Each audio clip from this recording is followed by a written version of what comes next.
Tinapay mula sa langit.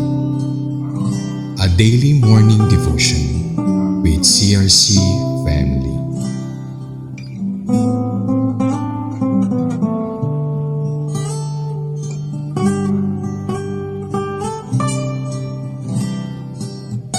Magandang umaga po sa bawat isa. Tayo po ngayon ay nandito sa Tinapay Mula sa Langit, episode 1403, na kung saan tayo po'y patuloy na nagtatalakay sa aklat ni Josue sa Kabanata 12 or Joshua chapter 12. Ngunit bago po yan, tayo po'y manalangin. Aming Diyos na makapangyarihan sa lahat, salamat po sa kabutihan mo sa bawat isa sa panibagong araw na iyong pinagkaloob sa amin at patuloy kaming nakakatayo at tumatayo sa iyong pagkakatawag sa aming mga buhay. Salamat din po, Lord, sa pag-ibig na iyong nilalaan sa iyong mga anak at sa iyong kapatawaran sa bawat isa sa amin. Salamat po sa katagumpayan. Kiniklaim namin ang kabutihan mo sa aming mga buhay sapagkat nais po namin maganap ang pinaplano mo or ninanais mo sa bawat isa. Kung kaya't mangusap ka, Banal na Espiritu, sa amin na makikinig ng iyong salita na aming ipapahayag upang ikaw po may taas at kami po ay iyong kasangkapan lamang. Marami pong salamat, Panginoon, at Banal na Espiritu, sa wisdom and knowledge and understanding na iyong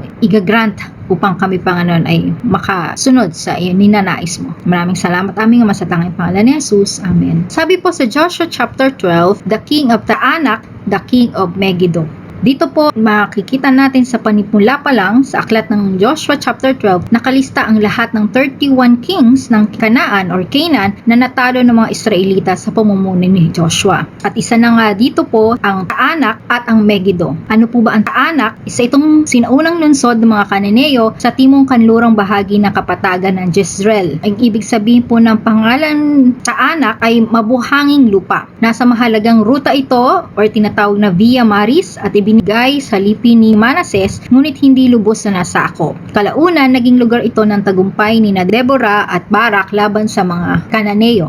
Ang Megiddo naman po ay isa rin itong mahalagang lungsod sa hilagang Israel. Lagi po itong magkasama. Kilala sa madalas na labanan dahil sa strategic location. Ito ang tanyag na lugar na tinutukoy sa Book of Revelation bilang Armageddon or bundok ng Megiddo, ang huling labanan laban sa kasamaan. Ang kahalagahan ng dalawang lungsod na ito, dito pinapakita po ang fulfillment of God's promises, kung saan katapatan ng Diyos sa kanyang mga pangako na siyang lalaban para sa Israel. Pangalawa po ay fulfillment of God's covenant, na kung saan ang katuparan ng pinangakong lupa bilang mana at tipan ng Diyos sa kanilang mga ninuno mula kay Abraham. Dito natin makikita yung response ng mga Israelita na kahit sa katapatan ng Panginoon sa kanila, nag-cause pa po ito ng partial obedience. Dahil makikita po natin sa ibang version na ang hari ng Taanak, isa. Ang hari ng Megiddo, isa. Dito po pinapakita ang pansariling tagumpay laban sa bawat hari, ngunit hindi ganap na pagsunod dahil hindi nila lubusang natlipol ang mga kalaban, kung kaya't sa mga susunod po nating pag-aaralan, mabalik po sila. Ano naman po ang aplikasyon ng ating binasa? Una, tulad ng pamumuno ni Josue, sa pisikal na pakikidigma, tayo rin ay nasa espiritual na laban sa kasalanan at sa mga humahadlang sa kalooban ng Diyos. Ito po yung tinatawag nating spiritual warfare. Hindi na po physical ang labanan, kundi po atmosphere, spiritual realm. Kung kaya tayo po ay laging handa at patuloy na punuan ng banal ng espiritu upang tayo po ay ma-discern natin ang gawa ng kaaway sa ating mga buhay. Number 2, ang kwento ay nagpapatunay na ang Diyos ang nagbibigay ng lakas at tagumpay sa kanyang bayan kung sila ay nananatiling tapat. Ito po yung divine provision ng ating Panginoon. At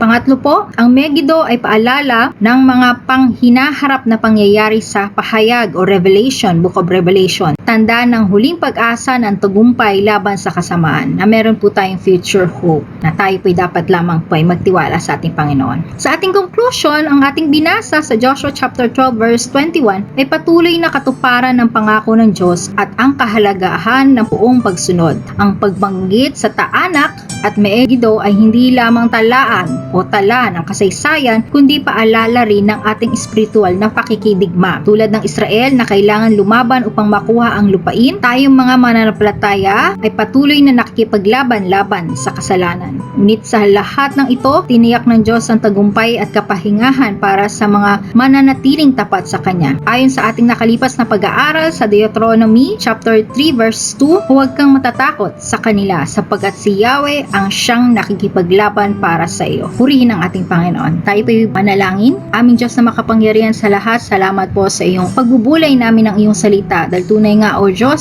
simula pa lang at hanggang sa ngayon, ikaw po ay hindi nagbabago. Tapat ka sa iyong mga pangako. Kami man ay nagkukulang, hindi nakakasunod sa tawag mo. Andyan ka pa rin upang kami, Lord, ay iyong gabayan at patuloy na palakasin. Salamat po aming Ama dahil may Diyos kaming buhay at patuloy na nabubuhay sa aming mga buhay na iyong pinagkaloob sa bawat isa upang kami po ay makaganap at makasama ka namin, makapiling ka namin, Panginoon, sa panahong itatawagin mo kami. Kung kaya't sa iyo lahat ng papuri, pasasalamat, pagdakila, pagdulwalhati, aming Ama, banal na Espiritu at aming Jesucristo na nagbuwis ng buhay para sa amin. Sa tanging pangalan mo, Panginoong Jesus, amen at amen. Maraming salamat po sa pagsama niyo sa amin at patuloy po tayong mag-aral ng salita ng Diyos bukas po sa ganap na 5:30 ng umaga dito sa ating YouTube channel sa ating programang Tinapay Mula sa Langit. God bless us all. To God be all the glory.